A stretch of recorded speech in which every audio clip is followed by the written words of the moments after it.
আসসালামু আলাইকুম। প্রিয় শিক্ষার্থী, আপনাদের সবাইকে আমন্ত্রণ জানাচ্ছি।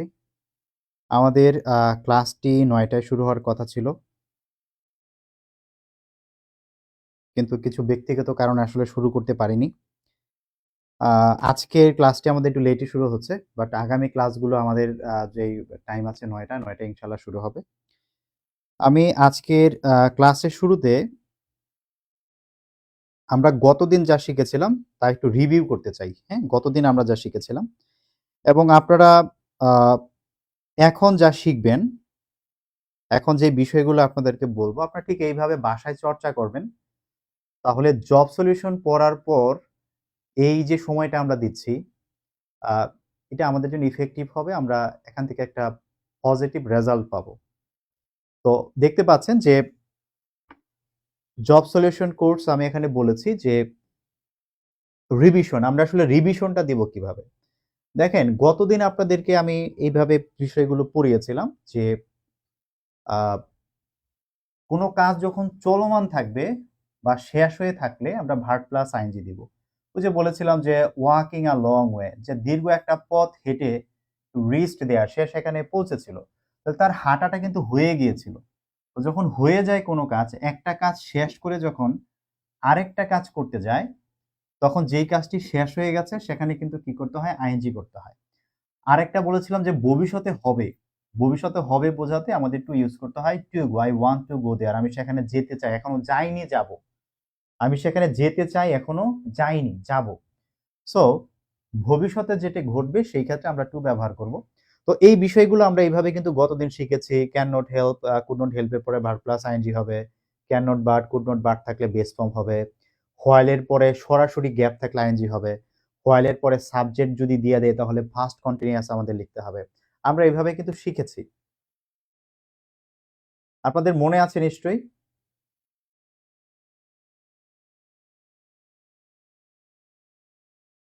এরপর দেখেন আমরা নাম্বার 4 এ শিখেছিলাম যে দুটি কাজের মধ্যে, অতীতকালের দুটি কাজের মধ্যে যেটি আগে ঘটবে পাস্ট পারফেক্ট হবে, যেটি পরে ঘটবে পাস্ট ইনডেফিনিট হবে। এখানে একটি সেন্টেন্স আমি লিখে দিয়েছি রিভিশন করার জন্য।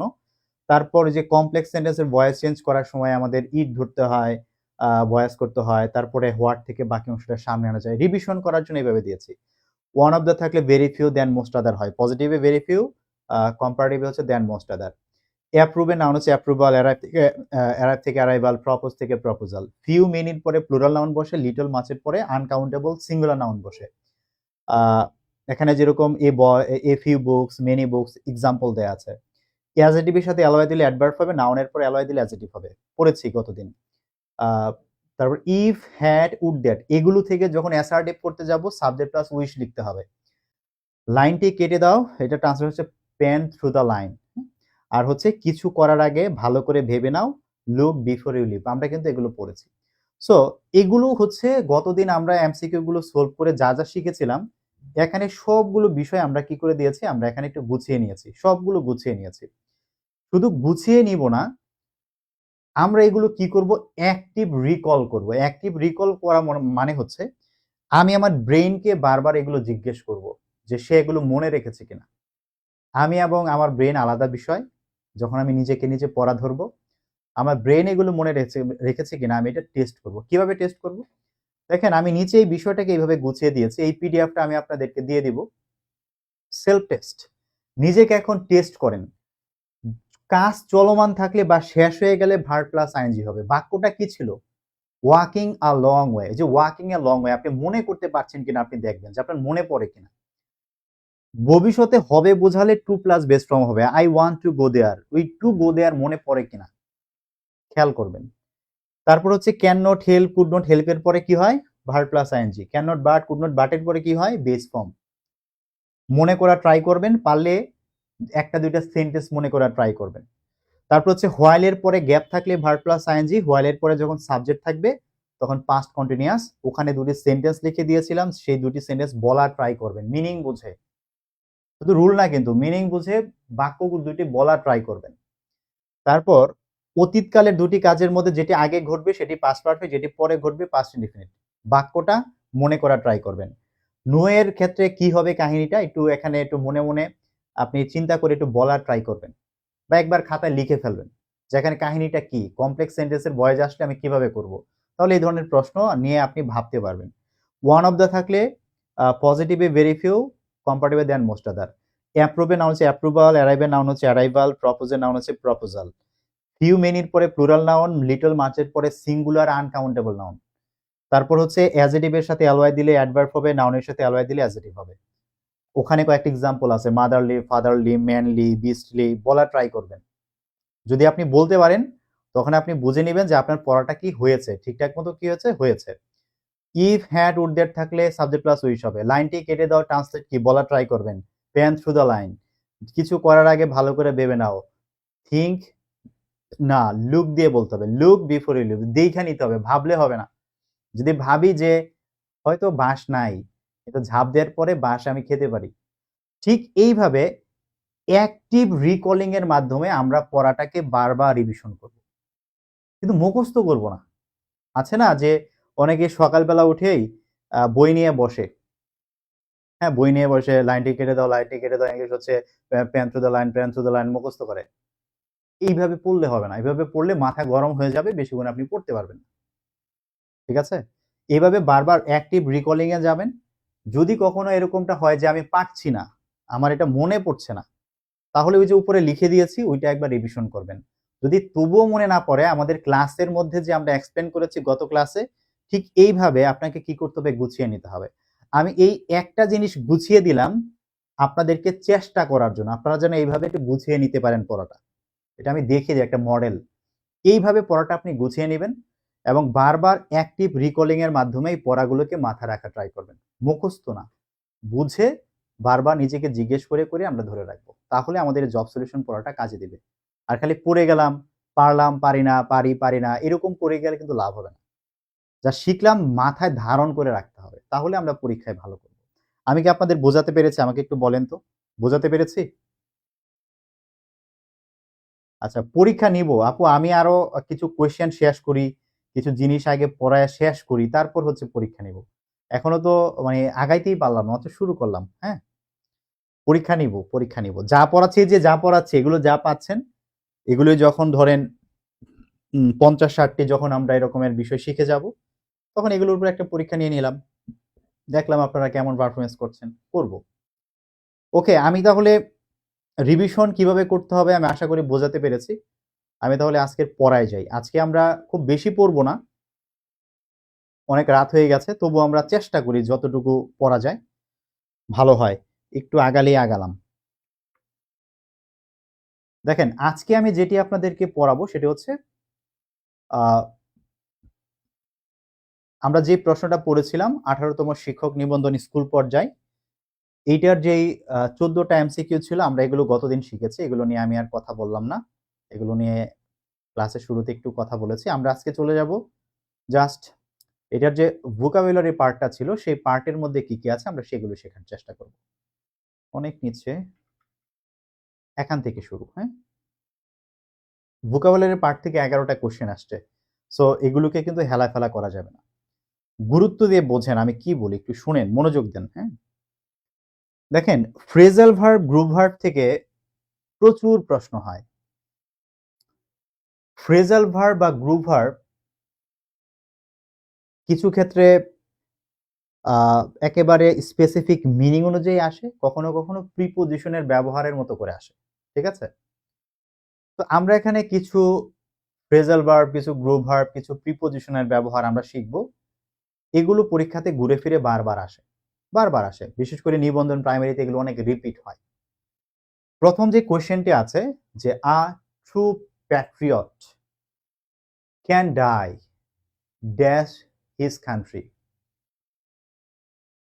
দেখেন, ডাই হচ্ছে এমন একটি ভার্ব, আমরা প্যাট্রিয়ট তো বুঝি দেশপ্রেমিক, একজন সত্যিকারের দেশপ্রেমিক, আর ট্রু প্যাট্রিয়ট একজন সত্যিকারের দেশপ্রেমিক ক্যান ডাই মরতে পারে ড্যাশ হিজ কান্ট্রি তার দেশের জন্য, ড্যাশ হিজ কান্ট্রি তার দেশের জন্য সে মরতে পারে। আমরা এই ডাইয়ের পরে আমরা অনেকগুলো প্রিপোজিশন ব্যবহার করতে দেখি, কখনো ডাই ফর হয়, কখনো ডাই অফ হয়, কখনো ডাই বাই হয়, এক এক সময় এক একটা হয়, ডাই ইন হয়, কিন্তু কোনটা কি বোঝায় এটা আমাদেরকে একটু ভালো করে বুঝে নিতে হবে। এবং শুধু এটা এই প্রশ্নের জন্য না, ডাই রিলেটেড যতগুলো প্রশ্ন আসে সবগুলোই যেন আমরা উত্তর করতে পারি, সেই জন্য আমাদেরকে এগুলো একটু জানতে হবে। আমি বিষয়গুলো গোছায় দিচ্ছি, একটু বোঝেন। প্রথম আমরা যেটা লিখেছি যে ডাই ফর হচ্ছে জাতি অথবা একটা দেশের জন্য মহৎ কোনো কাজের জন্য আপনি যখন জীবন উৎসর্গ করবেন, আত্মত্যাগ করবেন, তখন সেটা বোঝাইতে আমরা ডাই ফর ব্যবহার করি। ডাই ফর ব্যবহার করি কখন? ডাই ফর ব্যবহার করি মহৎ কাজ করা বোঝাতে, মহৎ কাজের জন্য মারা যাওয়া, মহৎ কাজের জন্য আত্মত্যাগ করা, সেই ক্ষেত্রে ডাই ফর লিখি। ধরুন এখানে একটা বাক্য আছে, he died for his nation. আর আপনাদের একটা জিনিস বলি, কোনো ইংলিশ সেন্টেন্সের যখন আপনি বাংলা মিনিং করবেন, হ্যাঁ, কোনো ইংলিশ সেন্টেন্সের যখন আপনি বাংলা মিনিং করবেন, ট্রান্সলেট করবেন, এক কথা যখন ট্রান্সলেট করবেন, এটা খুব ইম্পর্টেন্ট। কারণ ইংলিশ তো আপনি যত রুল টুল যাই পড়েন, অবশেষে এটা একটা ভাষাই, তাই না? তো কি বলা হইলো, কি বলা হচ্ছে যদি আপনি ধরতে না পারেন, আপনি আসলে কখনোই রুলের বাইরে যেতে পারবেন না। আর শুধু রুল পড়ে আপনি কখনো ইংলিশে ভালো করতে পারবেন না। কি বলা হচ্ছে এটা আপনাকে বুঝতে হবে। তো ট্রান্সলেট বলতে আমি বোঝাচ্ছি যে বাক্যের মিনিংটা ধরা। মিনিংটা কিভাবে করবেন জানেন? প্রথমে বাক্যের সাবজেক্ট থাকে, এরপর বাক্যের ভার্ব থাকে, এরপর বাক্যের বাকি অংশ থাকে। এটা একটা ছোট বাক্য, আমি বড় বাক্য দেখাবো। তো আমরা কোনো একটা বাক্যকে যখন বাংলায় মিনিং করব, তখন আমরা একটা কৌশল অবলম্বন করব। সবার প্রথমে আমরা সাবজেক্টের অনুবাদ করব সে, তারপর শেষ থেকে শুরুর দিকে আসবো। এটা 2, এটা হচ্ছে 3।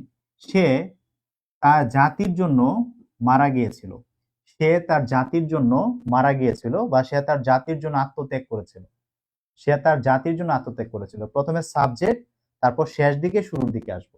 তাহলে দেখবেন সুন্দর করে একটা বাংলা, সুন্দর একটা বাংলা আপনি পেয়ে যাবেন। ঠিক আছে? আর ডাই অফ হচ্ছে, তাহলে ডাই ফর মানে ভালো কোনো কাজের জন্য মারা যাওয়া। ডাই অফ হচ্ছে রোগ, অসুস্থতা, ক্ষুধা, তৃষ্ণা, এগুলিতে মারা যাওয়া। যেমন এখানে বলছে he died of starvation. 1, say, of starvation মানে ক্ষুধায়। 2, ডাইড, মারা গিয়েছিল। সে না খেয়ে মারা গিয়েছিল, সে ক্ষুধায় মারা গিয়েছিল, সে অনাহারে মারা গিয়েছিল, সে অনাহারে মারা গিয়েছিল।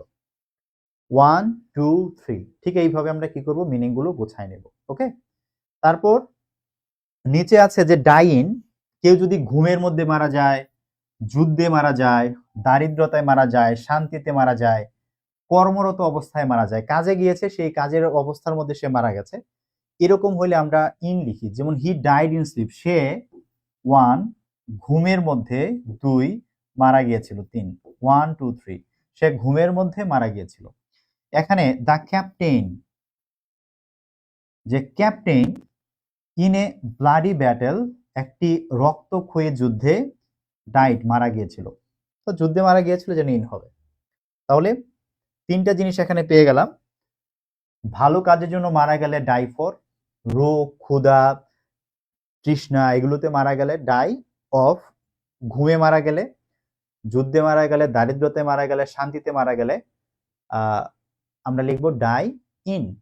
আর শেষে একটা আছে ডাই বাই, মানে হচ্ছে দুর্ঘটনা, আত্মহত্যা, মহামারী, সহিংসতা, এগুলোতে মারা গেলে আমরা বলি ডাই বাই। যেমন এখানে আছে যে শি ডাইড বাই সুইসাইড, মানে সে আত্মহত্যা করেছিল, সে আত্মহত্যা করেছিল। সে ডাই বাই সুইসাইড মানে কি, সে আত্মহত্যা করেছিল, নিজেকে মেরে ফেলেছে। ঠিক আছে? আরেকটা শুধু শিখবো ডাই ফ্রম, অতিরিক্ত কিছুতে মারা যাওয়া। অতিরিক্ত কোনো কিছু করে, সেটা বেশি খেয়ে হোক, বেশি রক্তক্ষরণে হোক, যখন অতিরিক্ত কিছুতে মারা যাবে তখন ডাই ফ্রম বলতে হয়। He died from over eating, say from over eating মানে কি, বেশি খেয়ে মারা গিয়েছিল, সে অতিরিক্ত খাওয়ার কারণে মারা গিয়েছিল। ওকে, যদি এখানে কিন্তু কারণে কথাটা নাই, বিকজ অফ এরকম কিছু নাই, কিন্তু আপনি যখন বাংলা অনুবাদ করবেন তখন এরকমের অনেক সহায়ক শব্দের সাহায্য নিতে হবে, নয়তো আপনি শাব্দিক অনুবাদ করলে ভালো করে বোঝাইতে পারবেন না যেখানে আসলে কি বলা হয়েছে। এজন্য কিছু জিনিস আমরা যোগ বিয়োগ করতে পারি ট্রান্সলেট করার সময়, এটা কোনো সমস্যা না। তো আশা করছি আপনারা বুঝেছেন। এগুলো একেবারে মুখস্থ করেন না, আপনারা যেটা করবেন এগুলো হচ্ছে এই সেন্টেন্স গুলো একটা খাতার মধ্যে লিখে রাখবেন, যেমন he died dash his nation, কি হবে এখানে? আনসার কি হবে? নিজেকে বলবেন যে ডাইড ফর মানে হচ্ছে কোনো মহৎ কাজের জন্য আত্মত্যাগ করা। সে যেহেতু তার জাতির জন্য আত্মত্যাগ করেছিল, ডাইড ফর হবে। আপনি ওই গ্যাপটা শুধুমাত্র মানে করে রাখবেন, আর নিজে এটা অ্যাক্টিভ রিকলিং নিজেকে এইভাবে করবেন যে ডাইড ফর মানে হচ্ছে মহৎ কাজের জন্য আত্মত্যাগ করা। ঠিক এইভাবে আপনি অ্যাক্টিভ রিকলিং করে সেন্টেন্সগুলো দিয়ে এগুলো মনে রাখা ট্রাই করবেন। শুধু তোতা পাখির মতো মুখস্থ করলে মনে থাকবে না, ঠিক আছে? এই জন্য সেন্টেন্স আকারে পড়লে এগুলো আপনার মধ্যে কাজ করবে, আপনি মনে রাখতে পারবেন। আশা করি বোঝাইতে পারছি। তাহলে আমাদের যে প্রশ্নটা ছিল যে a true patriot can die dash his country, তাহলে অবশ্যই ফর হবে, কারণ দেশের জন্য যেহেতু মারা গিয়েছিল মহৎ কাজ, ফর হবে, কোনো অসুবিধা নেই। তাহলে ভালো করে একটু পড়ে নেবেন, ওকে? এই কয়টা জিনিস কিন্তু ডাইয়ের সাথে খুব ইম্পর্টেন্ট, অনেকবার পরীক্ষা এগুলো আসছে। পরেরটা দেখেন, 16 নম্বরে আছে the police is looking dash the mother. এটা বাক্যটা ভুল আছে, এটা পরীক্ষা এইভাবে আসছিল বলে এইভাবে রেখেছি, কিন্তু আসলে বাক্যটা ভুল আছে। এখানে দুইটা ভুল আছে। একটা ভুল হচ্ছে এখানে পুলিশ, এটাকে প্লুরাল ধরতে হয়, সো আর হবে। The police are looking dash the mother, না, এখানে ম্যাটার হবে। হ্যাঁ, the police are looking dash the matter. Okay, যে পুলিশ কি করছে? বিষয়টির তদন্ত করছে। এখন এই যে লুক, এই লুক ভার্বের সাথে অনেকগুলো প্রিপজিশন বসে, এবং যখনই প্রিপজিশন বসে মিনিং পাল্টায়, লুকের মিনিং পাল্টায়। তো কি কি মিনিং পাল্টায় আমরা দেখি কি কি হয়। প্রথমে যেটা আছে, লুক ইনটু মানে হচ্ছে ইনভেস্টিগেট বা তদন্ত করা। The police are looking into the matter. তাহলে আমরা বাংলা অনুবাদ করব কিভাবে? যে পুলিশ ইনটু দ্য ম্যাটার মানে এই বিষয়ে, আর লুকিং যে তদন্ত করছে, পুলিশ এই বিষয়ে তদন্ত করছে, পুলিশ এই বিষয়ে তদন্ত করছে। 1 2 3, ঠিক এইভাবে মিনিং করতে হবে। তো পুলিশ তাহলে কি করে? লুক ইনটু, তদন্ত করা হচ্ছে, লুক ইনটু। অনেক সময় পরীক্ষা আসতে পারে যে লুক ইনটু মানে কি? ইনভেস্টিগেট মানে তদন্ত করা। খেয়াল রাখতে হবে, দুইটাই খেয়াল রাখতে হবে। পরে আছে লুক অন মানে হচ্ছে কোনো কিছু মনোযোগ দিয়ে দেখা বা কোনো কিছু নিয়ে ভাবা। টু অবজার্ভ, দাঁড়ায় ধরেন দেখতেছি কোন একটা কিছু। যেমন এখানে একটা বাক্য আছে, people just looked on while the house was burning. কিভাবে মিনিং করব? যে মানুষজন, এখানে একটা কনজাংশন আছে। সো প্রথম অংশটার আমি মিনিং করি, মানুষজন শুধুমাত্র মানুষজন শুধুমাত্র দেখেছিল মানে মনোযোগ দিয়ে দেখতেছিল, দাঁড়ায় অবজার্ভ করতেছিল, হ্যাঁ, পর্যবেক্ষণ করতেছিল। While the house was burning, যখন বাড়িটি পুড়ে যাচ্ছিল মানুষজন শুধু দেখছিল, কেউ কিছু করে নাই, কোনো ব্যবস্থা নেয় নাই। তো এরকমের দেখা অর্থে আমরা কি করি? লুক অন ব্যবহার করি। দেখছিল, লুক অন, হ্যাঁ, জাস্ট লুক অন, শুধু দেখছিল। The crowd look on in silence, যে এই যে জনতা ছিল, যে ভিড় ছিল, এরা শুধু নীরবে সবকিছু দেখেছে। লুকড অন ইন সাইলেন্স, শুধু নীরবে দেখেছে, কেউ মেয়েটাকে বাঁচাইতে যায় নাই, শুধু দেখেছে, চেয়ে দেখেছে। তো এটা হচ্ছে লুক অন। লুক টু হচ্ছে কোনো কিছু এনশিওর করা, নিশ্চিত করা। এই বাক্যটা দেখলে বুঝবেন, বলা হচ্ছে যে look to it that this does not happen again, যে এটা নিশ্চিত করো, লুক টু ইট, যে এটা নিশ্চিত করো যে this does not happen again, এটা যেন আবারও না ঘটে, এই বিষয়টি নিশ্চিত করো। এই নিশ্চিত করা অর্থে আমরা এখানে লুক টু ব্যবহার করতে পারছি। তাহলে লুক টু মানে হচ্ছে কোনো কিছু নিশ্চিত করা, এনশিওর করা। Look to it that the job is done properly, যে এটা নিশ্চিত করো যে কাজটি ঠিকঠাক ভাবে করা হয়েছে।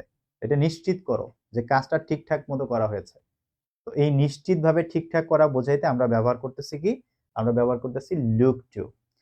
আর লুক এট মানে তাকানো, কোনো দিকে আপনি যখন এরকম চোখ ঘুরে তাকাবেন, এটা হচ্ছে লুক এট মি, আমার দিকে তাকাও। লুক এট দ্য পিকচার, ছবিটির দিকে তাকাও, এটা হচ্ছে লুক এট। এটা সহজ, এটা ছোটবেলা থেকে আমরা পারি, হ্যাঁ, এটা নিয়ে কোনো সমস্যা নাই। আরেকটা হচ্ছে যে লুক আফটার মানে টেক কেয়ার, দেখাশোনা করা।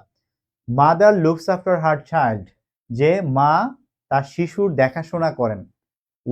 মা টু, তার শিশুর লুকস আফটার দেখাশোনা করে, মা তার শিশুর দেখাশোনা করে। দেখাশোনা করা মানে তার যা কিছু লাগে সবকিছু দেয়া, হ্যাঁ, তার যখন যা প্রয়োজন আছে। লুক ওভার, এইটাও খুব ইম্পর্টেন্ট। লুক ওভার মানে এক্সামিন, পরীক্ষা করা। I will look over your paper, যে আমি তোমার খাতা পরীক্ষা করে দিব, দেখবো যে তুমি পরীক্ষা ঠিকঠাক মতো লিখেছো কিনা। এটা হচ্ছে লুক ওভার, হ্যাঁ। আর লাস্টের একটা হচ্ছে লুক আপ। লুক আপ হচ্ছে কোনো কিছু খোঁজা, বিশেষ করে ডিকশনারিতে শব্দ খোঁজাকে বোঝাইতে আমরা লুক আপ ব্যবহার করি। লুক আপ দ্য ওয়ার্ড, এটা ওয়ার্ক হবে না, এটা ওয়ার্ড হবে, হ্যাঁ, ডি হবে। Look up the word in the dictionary, যে ডিকশনারিতে এই শব্দটি খুঁজে বের করো। Look up the word in the dictionary, ডিকশনারিতে এই শব্দটি খুঁজে বের করো। খুঁজে বের করো, এখানে সাবজেক্ট ছিল না বলে আমি শেষ থেকে শুরুর দিকে আসছি। ডিকশনারিতে এই শব্দটি খুঁজে বের করো। ওকে, এই হচ্ছে আমাদের লুক রিলেটেড সবচেয়ে গুরুত্বপূর্ণ যে গ্রুপ ভার্ব গুলো আছে সেগুলো। তো আমাদের যে প্রশ্নটা ছিল the police are looking into the matter হবে, লুকিং ইনটু দ্য ম্যাটার হবে, যে পুলিশ বিষয়টি তদন্ত করছে, এটা হবে। তো প্রশ্নে এরকম ছোটখাটো কিছু ভুল থাকে, কিছু করার নাই, কারণ আমরা বেকার, আমরা অসহায়, আমাদের কাউকে কিছু বলার নাই, আমাদের কথা বলার জায়গা নাই, আমাদের বিষয়ে ভালো সিদ্ধান্ত নেওয়ার কেউ নাই। আমরা হচ্ছি এই দেশের সবচেয়ে অপ্রয়োজনীয়, হ্যাঁ, মানে কোনো আমাদের দিয়ে কোনো কিছু হয় না, আমরা কেবল চাকরি চাই, চাকরি চাই। এই জন্য আমাদেরকে প্রতিনিয়ত কি করে, আমাদেরকে মানে এমনভাবে রাখে যেমন আমরা থেকেও না এই দেশে। তো এই হচ্ছে অবস্থা, এই জন্য এরকম ভুলভাল প্রশ্ন দিবে, আর আমরা এগুলো ফেস করবো, কি করা আছে। একই প্রশ্নের মধ্যে 2-3টা কারেক্ট আনসার দিয়ে রাখবে, আর কোনোদিন বলবেও না যে কোনটা কারেক্ট নিচ্ছে, কেন নেয় নাই, বলবেও না।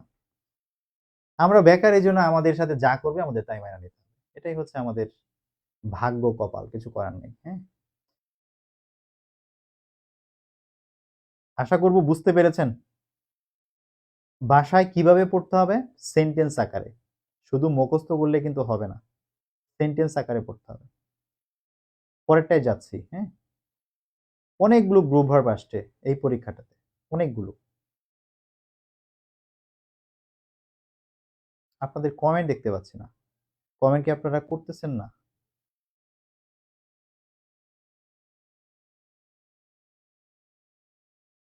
আচ্ছা, খেয়াল করেন, আমরা পরেরটাতে যেটা দেখছি, গট রিলেটেড, এখানে আহ, একটা প্রশ্ন আছে, he got his illness in 2 weeks. Trust me, যদি কেউ না জানে এর উত্তর করে আসতে পারবে না, যদি না জানে উত্তর করে আসতে পারবে না। তো গট রিলেটেড যে ইম্পর্টেন্ট ফ্রেজাল ভার্ব গুলো আছে যেগুলো আমাদের শিখতে হবে, একটা হচ্ছে গেট অন। গেট অন মানে কোনো কিছুতে উঠা, কোনো যানবাহনে উঠা। হুম, গেট অন দা বাস, বাসে উঠো। হুম, তো গেট অন মানে হচ্ছে গো ইন অন টু, কোনো কিছুর ভিতরে উঠা, ভিতরে যাওয়া, এটা বোঝায়। I think we got on the wrong bus, যে আমার মনে হয় আমরা ভুল বাসে উঠে উঠে পড়েছি। হ্যাঁ, আমরা রং বাস মানে কি, ভুল বাসে, গঠন উঠে পড়েছি, আমার মনে হয় আমরা ভুল বাসে বাসে উঠে পড়েছি, ঠিক আছে। তো এই যে রং বাসে আমরা উঠে পড়েছি, এই গঠন বলতে আমরা বোঝাচ্ছি যে ওইটার ভিতরে উঠলাম, চড়েছি ওই যানবাহনে, এটা বোঝাইতে হচ্ছে গেট অন থেকে গঠন। ওকে, পাস্ট ফর্ম, গেট অন হচ্ছে প্রেজেন্ট, গঠন হচ্ছে পাস্ট। আর গেট অফ বা গেট ডাউন ফ্রম, এই দুটোর অর্থ হচ্ছে নামা। যখন আপনি গাড়ি থেকে নামবেন তখন এটা বলা হয় গেট অফ, অথবা গেট ডাউন ফ্রম। যেমন get down from the bus, bus থেকে নামো। Get down from the bus, bus থেকে নামো, অথবা get off the bus, bus থেকে নামো। যখন এই নামা বোঝাবে তখন আমরা গেট ডাউন ফ্রম অথবা গেট অফ দুইটা ব্যবহার করতে পারি। গেট অফ এর আরেকটা মিনিং আছে, সেটা হচ্ছে পালানো, স্কেপ, কোনো জায়গা থেকে পালিয়ে যাওয়া, এটা বোঝাইতে আমরা গেট অফ ইউজ করতে পারি। The thief got off safely, যে চোর নিরাপদে পালিয়ে গিয়েছিল। আপনার কাছে এখন কঠিন লাগতে পারে যে ভাইয়া এত কিছু পড়তে হবে, ভাইয়া বিশ্বাস করেন, আপনি এই যে আজকে গ্রুপ ভার প্রথম ক্লাসে পড়তেছেন বলে অনেক নতুন নতুন কিছু জানতেছেন, পরের কোশ্চেনে গিয়ে দেখবেন এখান থেকে কমন পাইতেছেন এবং অনেক কিছু কমন পড়ে যাইতেছে। তো প্রথম পড়তে কষ্ট হয়, এরকম ভাবে যখন আমরা 5-10টা কোয়েশ্চেন সলভ করে ফেলবো, তখন দেখা যাবে অনেক কিছু আমাদের এখন কমেন্ট পড়তেছে, তখন কিন্তু আমাদের ভাল লাগবে, তখন ভাল লাগবে। তো শুরুটা একটু কষ্ট, হ্যাঁ, কষ্টটা করতে হবে। আমি গুছাই দিচ্ছি, একটু কষ্ট করতে হবে। বইয়ের মধ্যে আরো বেশি আছে, কিন্তু আমি এখানে ইম্পর্টেন্ট গুলো দিয়েছি যেগুলো ঘুরে ফিরে পরীক্ষাতে আসে। পরে আছে দেখেন গেট বাই মানে হচ্ছে পাশ দিয়ে চলে যাওয়া। প্লিজ গেট বাই মি, যে দয়া করে আমার পাশ দিয়ে যান, আমি সরতে পারবো না, আমার পাশ দিয়ে আপনি চলে যান। হ্যাঁ, এটা হচ্ছে গেট বাই। আর গেট উইথ এটা লাগবে না, এটা দরকার নেই, এটা ইনফর্মাল ইংলিশে কথা বলার মানে আমরা যখন জাস্ট স্পোকেন ইংলিশে এই ধরনের কথাবার্তা ব্যবহার করি, গেট উইথ বলতে আসলে এটা ফর্মাল ইংলিশে ব্যবহার হয় না, এটা বাদ, এটা লাগবে না। গেট ওভার এটা হচ্ছে ওভারকাম করা। আপনি যদি কোনো রোগকে ওভারকাম করেন, কোনো বিপদ বিপর্যয় এগুলোকে যদি কাটিয়ে ওঠেন, সেটাকে বলা হয় gate over. He will soon gate over the difficulties, যে সে দেখেন সে সে দ্য ডিফিকাল্টিস মানে কি, জটিলতা, সে জটিলতা গেট ওভার কাটিয়ে উঠবে সুন শীঘ্রই, সে জটিলতা কাটিয়ে উঠবে খুব শীঘ্রই, খুব শীঘ্রই সে জটিলতা কাটিয়ে উঠবে। ঠিক আছে? তো গেট ওভার মানে হচ্ছে এই যে কোনো কিছু কাটিয়ে ওঠা। তো আমাদের যে বাক্যটা ছিল, এই প্রশ্নটাতে আমাদের বলতেছে যে he got his illness in 2 weeks, অর্থাৎ সে 2 সপ্তাহে তার অসুস্থতা কাটিয়ে উঠেছিল। তার মানে অসুস্থতাকে সে ওভারকাম করেছিল। তো ওভারকাম বোঝাইতে গেলে তখন আমাদের লিখতে হয় কি, গেট ওভার। গেট ওভার থেকে পাস্ট ফর্মে গট ওভার হবে। ঠিক আছে? আর গট অন মানে হচ্ছে কোনো গাড়িতে উঠেছিল, এখানে গাড়িতে উঠা বোঝাচ্ছে না। গট বাই মানে পাশ দিয়ে চলে গিয়েছিল, এরকমটা বোঝাচ্ছে না। আর গট উইথ এর যে মিনিং, সেই মিনিং এ আমাদের এই বাক্যের সাথে যায় না, যায় একটাই, সেটা হচ্ছে over. He got over his illness in 2 weeks, সে 2 সপ্তাহেই, এই যে দেখেন 1, সে 2 সপ্তাহে, ইন 2 উইকস 2 সপ্তাহে তার অসুস্থতা 3 গট ওভার কাটিয়ে উঠেছিল। সে 2 সপ্তাহে তার অসুস্থতা কাটিয়ে উঠেছিল, বা সে সুস্থ হয়ে গিয়েছিল। ঠিক আছে? এই বিষয়টা কিন্তু বোঝাচ্ছে। সো এইভাবে ধরে ধরে একটু পড়তে হবে, ইনশাআল্লাহ পারবেন। হ্যাঁ? আচ্ছা, এটা কি কোনো বই থেকে করাচ্ছেন? না, এটা কোনো বই থেকে করাচ্ছি না ভাইয়া। এটা কোনো বই থেকে করাচ্ছি না। আপনাদের প্রিয়জনদের মেনশন দিয়েন। হ্যাঁ? আপনাদের যারা আছে এরকমের, চাকরি তো সবারই দরকার। ২ দিন আগে পরে সবাইকে কিছু না কিছু করতে হবে। যারা সরকারি চাকরির প্রিপারেশন নিচ্ছেই, যারা সময় দিচ্ছেই, তাদেরকে একটু মেনশন করেন যেন আমাদের সাথে থাকতে পারে। আমি যেন তাদের কাছে একটু পৌঁছাতে পারি। হয়তো আমার দ্বারা তারা উপকৃত হইতে পারে। তাদের দ্বারা হয়তোবা আমি উপকৃত হইতে পারি। ঠিক আছে? ওকে। আমি এই পিডিএফটা দিয়ে দেব আপনাদেরকে। আপনারা যেন পড়তে পারেন। এটা অন্য কোনো বই-টয়ে পাবেন না এইভাবে গোছানো। সো আমি পিডিএফ দিয়ে দিব, এগুলো থেকে আপনারা পড়ে নিয়েন। হ্যাঁ? এবং আমি আপনাদের পরামর্শ দিব লিখে, লিখে পড়ার জন্য। লিখে, লিখে পড়বেন। তাহলে সবচেয়ে ভালো হবে। পরের প্রশ্নটা দেখেন। Your clock has run dash. তো এই রান নিয়ে না কিছু কথা বলে নেই। একটা হচ্ছে রান শর্ট, এটার অর্থ হচ্ছে to be nearly used up or consumed. হ্যাঁ? যেটা প্রায় শেষ, ব্যবহার করতে করতে প্রায় শেষ হয়ে গেছে, এটা বোঝাতে রান শর্ট কথাটা ব্যবহার করা হয়। এটা একদম আজকেই মাথায় ঢুকায় রাখতে হবে। রান শর্ট মানে যেমন চাল আনছি, চাল খেতে খেতে শেষ হয়ে গেছে, তো বলতে হবে যে আমাদের চাল এখন রানিং শর্ট, মানে প্রায় শেষ হয়ে গেছে, প্রায় শেষ। যেমন এখানে একটা বাক্য আছে, how much milk is left, যে দুধ কতটুকু বাকি আছে। হাউ মাচ মিল্ক, মিল্ক হচ্ছে আনকাউন্টেবল, এর জন্য মাছ হয়েছে। কতটুকু দুধ ইজ লেফট বাকি আছে। আর উই রানিং শর্ট, আমাদের কি দুধ শেষ হয়ে যাচ্ছে। আর উই রানিং শর্ট, আমাদের কি দুধ শেষ হয়ে যাচ্ছে। আরেকটা বাক্য, we are running short of oil, যে আমাদের তেল শেষ হয়ে যাচ্ছে। Could you fetch some more please, যে তুমি কি আরেকটু, ফেচ মানে হচ্ছে আনা, হ্যাঁ, তুমি কি একটু নিয়ে আসতে পারবা, দয়া করে তুমি কি একটু তেল নিয়ে আসতে পারবা। তাহলে আমরা শিখলাম রান শর্ট মানে হচ্ছে প্রায় শেষ, এটা বোঝাতে রান শর্ট কথাটা ব্যবহার করা হয়। আর পরে যেগুলো আছে, রান গুড বলে কিছু নাই, রান ডাউন আছে। রান ডাউন মানে হচ্ছে কোনো কাউকে ঘৃণা করা, নিন্দা করা। হ্যাঁ, run down. He always runs down his rival, যে সে সব সময় তার প্রতিদ্বন্দ্বীদের নিন্দা করে, তাদের সম্পর্কে গীবত করে। ঠিক আছে? এটা হচ্ছে রান ডাউন। আর রান আপ মানে হচ্ছে কোনো দিকে যাওয়া, যেমন টু রান টুয়ার্ডস সামওয়ান, আপনি কারো কাছে ছুটে গেলেন, এটা হচ্ছে run up. As I was walking along the road, যেহেতু আমি রাস্তা দিয়ে হাঁটছিলাম, a man suddenly ran up to me, একজন লোক হঠাৎ করে আমার দিকে দৌড়ে এসেছিল। তাহলে আমার দিকে দৌড়ে এসেছিল, এই যে দৌড়ে যে কোনো দিকে যাওয়া সেটা বোঝাতে রান আপ ব্যবহার করা হয়। সো আপনি এখানে রান ডাউন, রান আপ এই দুইটা যদি মনে রাখতে পারেন ভালো, কিন্তু রান শটটা ভুলাই যাবে না। রান শট মানে কোনো কিছু শেষ হয়ে যাচ্ছে, একেবারে শেষ দিকে চলে আসে, এটা বোঝাতে রান শট কথাটা আমরা ব্যবহার করি। সো আমাদের এখানে যেটা আছে, আমাদের প্রশ্নটা, your clock has run short. হ্যাঁ, your clock has run short, সময় প্রায় শেষ, সময় প্রায় শেষ। ঠিক আছে, আশা করি বুঝতে পেরেছেন।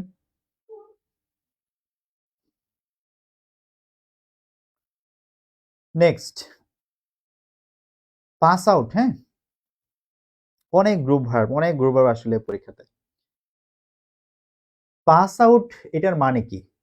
পাস আউট দেখেন, পাস আউট শব্দের অর্থ টু ফেইন্ট, মানে অজ্ঞান হয়ে যাওয়া, জ্ঞান হারিয়ে ফেলা। লুজ কনসাসনেস, ঠিক আছে, অজ্ঞান হয়ে যাওয়া, জ্ঞান হারিয়ে ফেলা। আর হচ্ছে to graduate from an institute, আপনি যদি কোনো ইউনিভার্সিটি, কোনো কলেজ, স্কুল থেকে পাশ করে বের হয়ে যান, সেইটিকেও কিন্তু পাস আউট বলে। ওই কলেজ থেকে পাশ করে বের হয়ে যাওয়াটাকে পাস আউট বলে। এটার দুইটা মিনিং হয়, তবে পরীক্ষাতে ফেইন্ট এটাই বেশি আসে, অজ্ঞান হয়ে যাওয়া অর্থে পাস আউটটা বেশি আসে, এটা খেয়াল রাখবেন। এবং এখানে একটা বাক্য আছে, হি ফেল ডিজিজে, তার মাথা ঘুরেছে, তার মাথা ঘুরেছিল, and passed out on the street, এবং সে রাস্তায় অজ্ঞান হয়ে পড়ে গিয়েছিল, অজ্ঞান হয়ে পড়ে গিয়েছিল। আপনারা পড়বেন কিভাবে? আপনারা খাতার মধ্যে পুরোটা লিখে শুধু এই জায়গাটাতে শূন্যস্থান দিয়ে রাখবেন। তার মাথা ঘুরাচ্ছিল, মাথা ঝিমঝিম করছিল, এবং সে রাস্তা অজ্ঞান হয়ে পড়ে গিয়েছিল। যখন এই রাস্তা দেখবেন তখনই মনে হবে পাস আউট হবে, অজ্ঞান হয়ে পড়ে গিয়েছিল। ঠিক আছে, ঠিক এইভাবে মিনিং অনুযায়ী আমাদেরকে পড়তে হবে, মিনিং অনুযায়ী আমাদেরকে পড়তে হবে। ওকে, আচ্ছা, একজন বলতেছে যে pass out means die. No, pass away মানে ডাই। হ্যাঁ, পাস অ্যাওয়ে মানে হচ্ছে ডাই। অনেকেই পাস আউট মানে ডাই অনেকেই লিখছেন।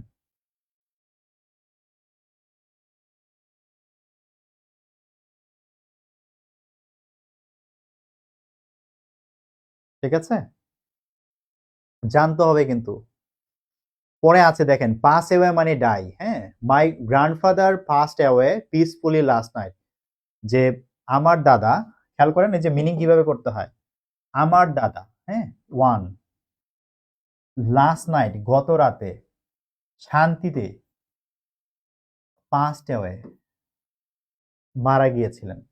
আমার দাদা গত রাতে শান্তিতে মারা গিয়েছিলেন। ঠিক আছে, নীরবে মারা গিয়েছিলেন। ওকে, পাস অফ মানে ডিসঅ্যাপিয়ার, কোথাও যাইতে যেতে হারায় যাওয়া, অদৃশ্য হয়ে যাওয়া, এটা হচ্ছে পাস অফ।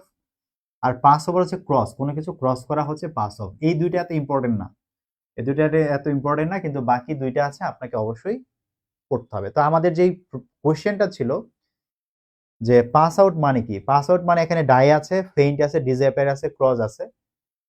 পাসের সাথে অন্য কিছু হইলে সেটা ডাই হয়, পাস অ্যাওয়ে হইলে হয়।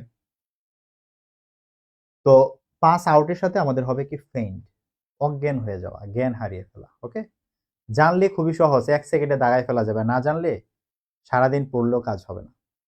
আচ্ছা, কোশ্চেন পড়েই যাব কিন্তু পারবো না। দেখেন, ম্যান অফ পার্টস, এই পার্টস বলতে আমাদের শরীরের অঙ্গ প্রত্যঙ্গ যে আছে এইটাকে বোঝায় না। ম্যান অফ পার্টস বলতে এখানে ম্যান অফ পার্টস না, এটা হচ্ছে ম্যান অফ ধরেন এবিলিটিস, যে কার দক্ষতা আছে, ম্যান অফ এবিলিটিস, কার দক্ষতা আছে সেই বিষয়টা আমরা এখান থেকে বোঝাই, বা ম্যান অফ কোয়ালিটিস। হ্যাঁ, তো ম্যান অফ কোয়ালিটিস বা ম্যান অফ এবিলিটিস, তার মানে কি, যে লোকটার দক্ষতা আছে, যে লোকটা সক্ষমতা আছে, পারে। আর যে পারে তাকে আমরা অনেস্ট বলি না, তাকে আমরা সিনসিয়ার বলি না, তাকে আমরা ওর্থলেস মানে মূল্যহীন, অর্থহীন, আমরা এইটা বলি না, আমরা কি বলি, ট্যালেন্টেড। যার ক্ষমতা আছে, যে পারে, তাকে বলি আমরা ট্যালেন্টেড। এই জন্য ম্যান অফ পার্টস মানে ট্যালেন্টেড, ম্যান অফ পার্টস মানে ট্যালেন্টেড, এটা একদম মুখস্থ। মিনিংটা এইভাবে আপনি খেয়াল রাখতে পারেন। যেমন এখানে আছে যে man of parts talented, man of parts talented, he is a talented man, আমি এটা না বলে, বা he is a capable person, আমি এটা না বলে আমি বলতে he is a man of parts. মানে এগুলো আমি শব্দ দিয়ে বললাম, আর এখানে আমি ফ্রেজ দিয়ে বললাম he is a man of parts. তাহলে পার্টস মানে হচ্ছে এবিলিটিস বা কোয়ালিটিস, এটা একটু খেয়াল রাখবো। আর ওয়ার্থলেস মানে হচ্ছে মূল্যহীন বা বাজে, সস্তা, হ্যাঁ, এটা হচ্ছে ওয়ার্থলেস। ওকে, নেক্সট দেখেন সিনোনিমে আসেন। সিনোনিমে আমাদের বলছে যে প্র্যাগম্যাটিক, এটার সিনোনিম কি হবে? আগে একটু অর্থগুলো দেখেন। প্র্যাগম্যাটিক শব্দের অর্থ হচ্ছে বাস্তবসম্মত, প্রায়োগিক, ব্যবহারিক, যেটা আপনি বাস্তবসম্মতভাবে প্রয়োগ করতে পারবেন সেটাকে আমরা প্র্যাগম্যাটিক বলি। ওয়েস্টফুল মানে হচ্ছে অপব্যয়ী, যেটা আপনি অযথা ব্যয় করতেন সেটা হচ্ছে ওয়েস্টফুল। প্রোডাক্টিভ মানে হচ্ছে উৎপাদনশীল বা উৎপাদনক্ষম, প্রোডাক্টিভ। প্র্যাকটিক্যাল মানে প্রায়োগিক, যেটা আপনি প্রয়োগ করতে পারবেন বা বাস্তবসম্মত, প্র্যাকটিক্যাল। আর ফাসি শব্দের অর্থ হচ্ছে খুঁতখুঁতে, যে অতি ব্যস্ত, সবকিছুতে খুব তাড়াহুড়া করে, এটাকে বলা হয় ফাসি। হ্যাঁ, তো আমরা এখানে যেটা দেখতে পাচ্ছি প্র্যাগমেটিকের সাথে মিলতেছে হচ্ছে প্র্যাকটিক্যাল। প্র্যাগমেটিক মানেও বাস্তবসম্মত, প্র্যাকটিক্যাল মানেও বাস্তবসম্মত, যেটা প্র্যাকটিক্যালি আমি এটা কি করতে পারবো, অ্যাপ্লাই করতে পারবো। তাহলে আমাদের এখানে যে সিনোনিম বলেছে, যেহেতু সিনোনিম বলেছে প্র্যাগমেটিকের সাথে, তাহলে হবে কি প্র্যাকটিক্যাল, প্র্যাগমেটিক, প্র্যাকটিক্যাল। ঠিক আছে, প্র্যাগমেটিক, প্র্যাকটিক্যাল। ক্লিয়ার? অর্থ বুঝে পড়তে হবে। এখানে আমি প্রত্যেকটা দিয়ে আবার সেন্টেন্স দিয়েছি, আপনারা যেটা করবেন বাসায় পুরো বাক্যটা লিখে রাখবেন, এই জায়গায় গ্যাপ থাকবে, এই জায়গায় গ্যাপ থাকবে, পুরো বাক্যটা পড়ে এই শব্দটা দিয়ে গ্যাপ ফিলিংটা বারবার করবেন, দেখবেন এই শব্দগুলো মাথায় বসে যাচ্ছে আস্তে আস্তে, মাথায় বসে যাবে। আর আপনি এইভাবে সিনোনিম অ্যান্টোনিম 100 পড়েন, দেখবেন 400 শব্দ শিখে গেছেন। ভোকাবুলারি এইভাবে আস্তে আস্তে আস্তে আস্তে এনরিচ হয়ে যাবে, খালি মুখস্থ করলে মাথায় থাকে না। Next, franchise. হ্যাঁ, ফ্র্যাঞ্চাইজিটা কি হবে? দেখেন, ফ্র্যাঞ্চাইজি বলতে বোঝায় যেমন আইপিএল এর ফ্র্যাঞ্চাইজি, তাই না? তাদেরকে একটা মানে স্পেশাল একটা মানে রাইট দেওয়া হয়, একটা অধিকার দেওয়া হয়, তারা বিজনেস করতে পারবে, তারা বিভিন্ন প্রতিষ্ঠানের সাথে তারা কি হচ্ছে, তারা চুক্তিবদ্ধ হচ্ছে, তারা বিভিন্নভাবে আয় করতেছে। হ্যাঁ, এই জিনিসটা ফ্র্যাঞ্চাইজি করতে পারে। এই ফ্র্যাঞ্চাইজি গুলো হচ্ছে, এই ফ্র্যাঞ্চাইজি বলতে বোঝায় এমন একটা প্রতিষ্ঠান, এমন একটা সংগঠন, এমন একটা অর্গানাইজেশন যাদেরকে স্পেশাল কিছু রাইট দেওয়া হয়, যে আপনি এগুলো করতে পারবেন। একটা ছাতার নিচে আরেকটা মানে প্রতিষ্ঠানকে কি করা হচ্ছে, আইপিএল যেরকম একটা হচ্ছে ধরেন সংগঠন, তাদের মধ্যে অনেকগুলো ফ্র্যাঞ্চাইজি, সবাইকে একটা অধিকার দিচ্ছে, তুমি এই করতে পারবা, এইভাবে ব্যবসা করতে পারবা।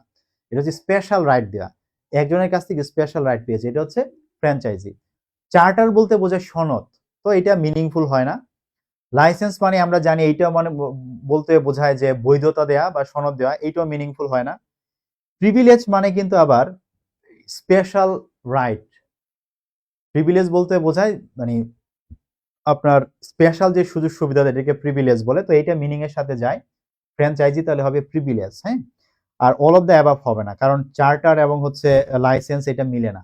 সুতরাং আনসার হচ্ছে ফ্র্যাঞ্চাইজি হচ্ছে প্রিভিলেজ, এটা হচ্ছে আমাদের উত্তর হবে। আচ্ছা,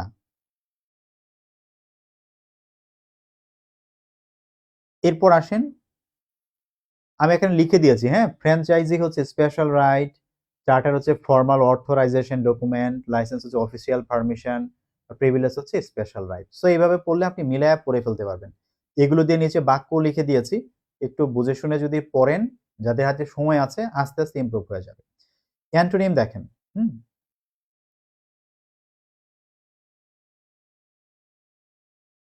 এখানে বলছে এলাই। এলাই শব্দটা কি? হ্যাঁ, আপনারা দেখেন, এলাই শব্দের অর্থ হচ্ছে মিত্র বা সহায়ক, এটা একটা নাউন। আপনি দেখবেন যে অ্যালায়েন্স কথাটা মানে পত্রিকাতে প্রচুর ব্যবহার করা হয়।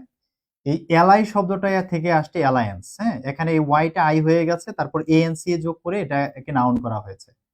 তো এলাই বলতে বোঝায় এমন একটা দেশ, এমন একটা মানুষ যে হচ্ছে আমার বন্ধু, আমার মিত্র, ঠিক আছে, আমার সাথে চলে, আমার পক্ষে আছে, এটাকে আমরা এলাই বলি।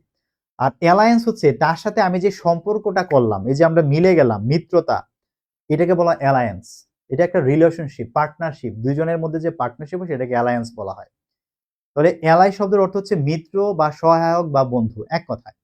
তো আমাদের প্রশ্নে বলেছে আমাদের প্রশ্নে বলেছে যে এলাই এর অ্যান্টোনিম কি হবে। দেখেন, এলাই মানে হচ্ছে বন্ধু, তাহলে ফ্রেন্ড এটা সিনোনিম হয়ে যায়, তাহলে হবে না। এলাই মানে চাইল্ড, শিশু হয় না। কনজেস্টেড মানে যেখানে খুব আবদ্ধ হয়ে গেছে, সবকিছু একেবারে কাছাকাছি চলে আসছে, সেটাকে আমরা কনজেস্টেড বলি, তো এটা হয় না। বন্ধু, এনিমি শত্রু, তাহলে অ্যান্টোনিম হবে কি, আমাদের শত্রু হবে। এলাই হচ্ছে এনিমি, শত্রু। 24 নাম্বার, লিঙ্গুয়া ফ্রাঙ্কা। দেখেন, ল্যাটিন থেকে না ইংলিশে অনেক শব্দ ঢুকেছে, অনেক শব্দ ঢুকেছে, কারণ রোমানরা একসময় ইংল্যান্ডকে শাসন করেছে কিছু সময়ের জন্য। এখন সেই ল্যাটিন থেকে একটা ফ্রেজ আসছে লিঙ্গুয়া ফ্রাঙ্কা। এটা কি, লিঙ্গুয়া ফ্রাঙ্কা মানে কি? দেখেন, যেমন ধরেন আমি যদি ইন্ডিয়ার কথা বলি, ইন্ডিয়াতে অনেকগুলো ভাষা আছে, অনেকগুলো ভাষা আছে, এক এক অঞ্চলের এক এক ভাষা, কিন্তু এদের তো পরস্পরের সাথে কথা বলার প্রয়োজন হয়, পরস্পরের সাথে কথা বলার প্রয়োজন হয়। এই জন্য তারা হিন্দি ভাষাটাকে, তারা হচ্ছে, বা হিন্দি এবং ইংলিশ এই ভাষাটাকে তারা তাদের মানে সবার সাথে যোগাযোগ করার মাধ্যম হিসেবে নিয়েছে।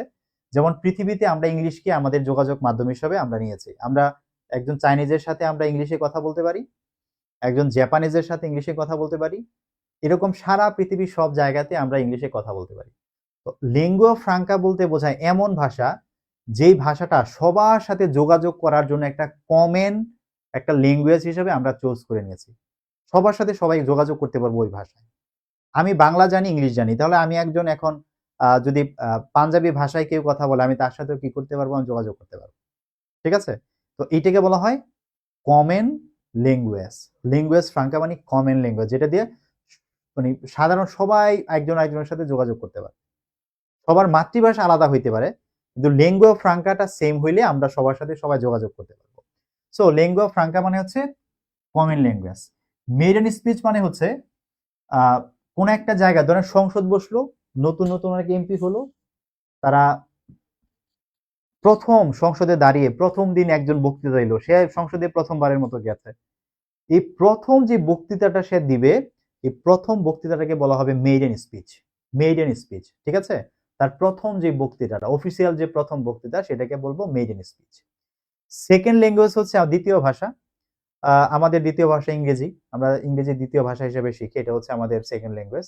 আর মাদার টাং হচ্ছে মাতৃভাষা, মাতৃভাষা। তো লিঙ্গুয়া ফ্রাঙ্কা বলতে বোঝায় কমন ল্যাঙ্গুয়েজ, যেটা দিয়ে সবাই সবার সাথে কি করতে পারবো, যোগাযোগ করতে পারবো। সবার যোগাযোগ করা একটা কমন মাধ্যম, সেটা হচ্ছে লিঙ্গুয়া ফ্রাঙ্কা। আশা করি মাথায় থাকবে, নেক্সট টাইম আসলে পারবেন। লাস্ট টপিক, হ্যাঁ, লাস্ট কোশ্চেন আজকে। লাস্টেরটাই বলতেছে যে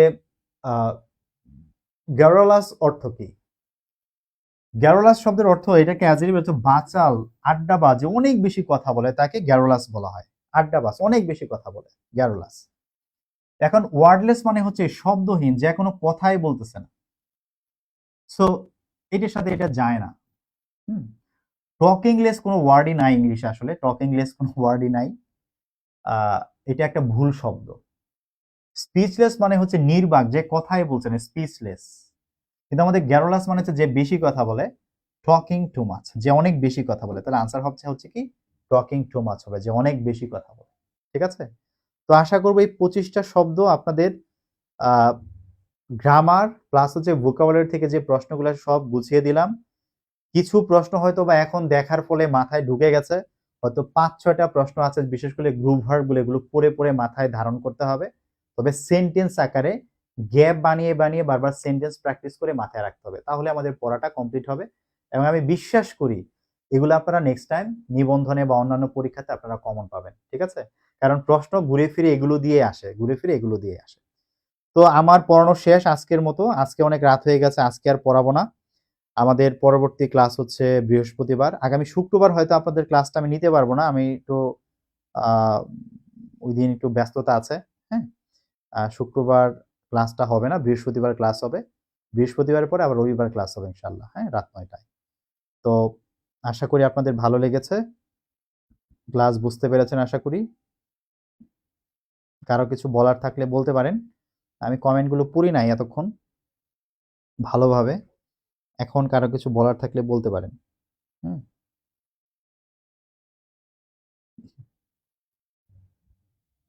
আচ্ছা। ওকে।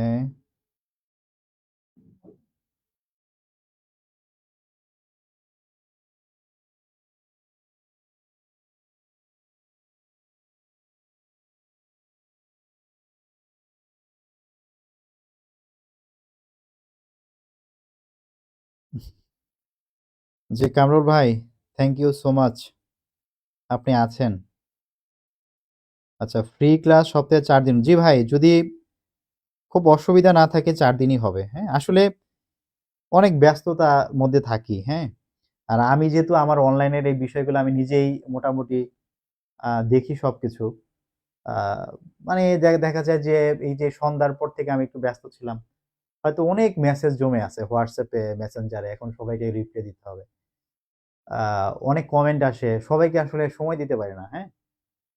তো কিছু সময় থাকে যে খুব টাফ দিন যায়। একটু অসুবিধা হয় আরকি। এছাড়া আ খুব বড় কোনো ঝামেলা না হলে ইনশাআল্লাহ ৪ দিনই আমরা চেষ্টা করব, হ্যাঁ? কারণ আমি আপনাদের এগিয়ে দিতে পারলে আপনারা আগাবেন, আমারও আগানো হবে। হ্যাঁ? এটাই হচ্ছে মূল কথা। ওকে। আচ্ছা, পিডিএফ কিভাবে পাবেন? আচ্ছা, পিডিএফ এর জন্য আমি হচ্ছে যে একটা টেলিগ্রাম গ্রুপে লিংক দিয়ে দিব। হ্যাঁ? একটা টেলিগ্রাম গ্রুপে লিংক দিয়ে দিব। আ আগেও যারা ফ্রি ক্লাস করেছিলেন তাদেরকে আমি টেলিগ্রাম গ্রুপে এড করেছিলাম। আজকেও আমি একটা ওই টেলিগ্রাম গ্রুপের লিংকটা আমি দিয়ে দিব। যারা টেলিগ্রাম গ্রুপে এড হন নাই তারা টেলিগ্রাম গ্রুপে এড হয়ে যান। ওখানে পিডিএফ গুলো আমি দিয়ে দিব। ঠিক আছে? ওখান থেকে আপনার পিডিএফ নিয়ে সুন্দর করে পড়ে ফেলবেন। জি, রোমান আপু, আজকে আমার দেরি হয়ে গেছে। I am extremely sorry. আজকে আসলে যেই সময়টায় ক্লাস শুরু করার কথা ছিল আমার একটা মিটিং ছিল। আমার আসতে দেরি হয়ে গেছে। এজন্য শুরু করতে প্রায় ৪৫ মিনিট দেরি হয়েছে আজকে, হ্যাঁ? এক্সট্রিমলি সরি যে আমি আপনাদের আসলে মিটিং এ থাকার কারণে আপডেটও জানাইতে পারি নাই। আশা করছি নেক্সট ক্লাস থেকে আমরা টাইম মতো শুরু করতে পারব, হ্যাঁ? নীল কাব্য ভাই, থ্যাংক ইউ সো মাচ। আচ্ছা, কামরুল ভাই, কোর্সটি শুরু করার অনুরোধ করছি। ভাই, কোর্স শুরু করব, হ্যাঁ? আ আমরা উম নিবন্ধনের জন্য নিবন্ধনের যে ২৫ মার্ক, হ্যাঁ? আমরা সামনে ২ টা কোর্স নিয়ে আসব। একটা কোর্স হবে নিবন্ধনের ২৫ মার্কের জন্য আমাদের একটা কোর্স হবে। এইটা আ আমরা শুরু করব গিয়ে বিসিএস পরীক্ষার ঠিক পরপর। আমি আশা করতেছি ফেব্রুয়ারির ৫ তারিখ থেকে আমরা এই কোর্সটা শুরু করব। এটা নিবন্ধনের ২৫ মার্কের জন্য আপাতত। এটা শুরু করব। আরেকটা কোর্স শুরু হবে সেটা হচ্ছে আমাদের এই যে ভোকাবুলারি পার্ট, মেমোরাইজিং যে পার্টটা আছে, মেমোরাইজিং। এই মেমোরাইজিং পার্টের উপর আমি একটা কোর্স শুরু করব স্পেশালি যারা বিসিএস, ব্যাংক সহ বিভিন্ন পরীক্ষার জন্য মেমোরাইজিং পার্টটা যারা একা পড়তে পারে না, বোরিং লাগে। তাদেরকে আমি কিছু জিনিস আমার কথা শুনে তাদের মাথায় ঢুকবে। কিছু জিনিস তারা নিজেরা পড়বে এবং আমি অনেক বেশি এক্সাম নিব। হ্যাঁ? এই ব্যাচে আমি অনেক বেশি এক্সাম নিব। তো এই ২ টা ব্যাচ আমরা শুরু করব ফেব্রুয়ারি থেকে। হ্যাঁ? ২ টা ব্যাচই শুরু করব। এবং এই ২ টা ব্যাচেরই ফি হচ্ছে আমাদের এটার ফি হচ্ছে ৳৩৫০ হ্যাঁ? এইটার ফিও ৳৩৫০ তবে কেউ যদি ২ টাতেই ভর্তি হয়, ২ টাতেই যদি কেউ ভর্তি হয় তাহলে সে ৳৬০০ য় ভর্তি হইতে পারবে। যদি ২ টাতেই ভর্তি হয়। ঠিক আছে? ২ টাতেই ভর্তি হলে ৳৬০০ য় ভর্তি হইতে পারবে। এটা আমরা ফেব্রুয়ারির ৫ তারিখ থেকে ইনশাআল্লাহ আমরা শুরু করে দেব। ঠিক আছে? তো যারা আপনারা চান যে আমার সাথে থেকে নিবন্ধনের প্রিপারেশন নিবেন, আপনারা আমার সাথে যুক্ত হতে পারেন কোর্সে ইনশাআল্লাহ। ঠিক আছে?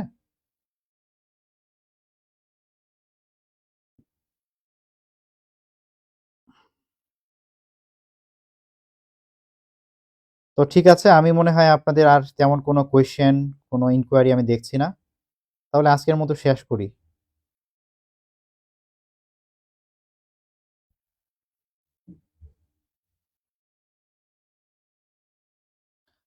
আর আমাদের জব সলিউশন এর কোর্স কিন্তু চলতে থাকবে। কারণ বিগত বছরের প্রশ্নগুলো এগুলো খুব গুরুত্বপূর্ণ। এটাকে আসলে আ যারা হেলাফেলা করে এরা আসলে ঠকে, এক কথায়। হ্যাঁ?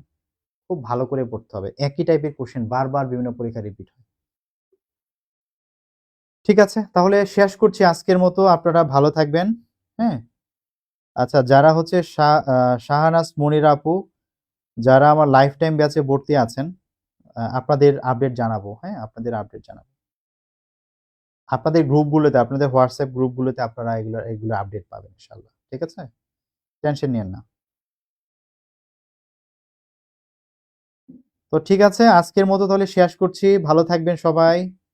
ইনশাআল্লাহ বৃহস্পতিবার রাতে আপনাদের সাথে কথা হবে। বাট আজকে এই 25টা এমসিকিউ পর্যন্ত যা পড়িয়েছি মাথায় নিয়ে কিন্তু ক্লাসে আসবেন। রিভিশন করে পড়ে অ্যাক্টিভ রিকলিং যেভাবে করতে বলেছি করে ক্লাসে আসবেন। শুধু ক্লাস করে রেখে দিয়েন না ভাই, পড়াটা ধারণ করেন। তাহলে পরীক্ষায় পারবেন, অন্যথায় পারবেন না। ওকে? তো ঠিক আছে, শেষ করছি। ভালো থাকবেন। আসসালামু আলাইকুম।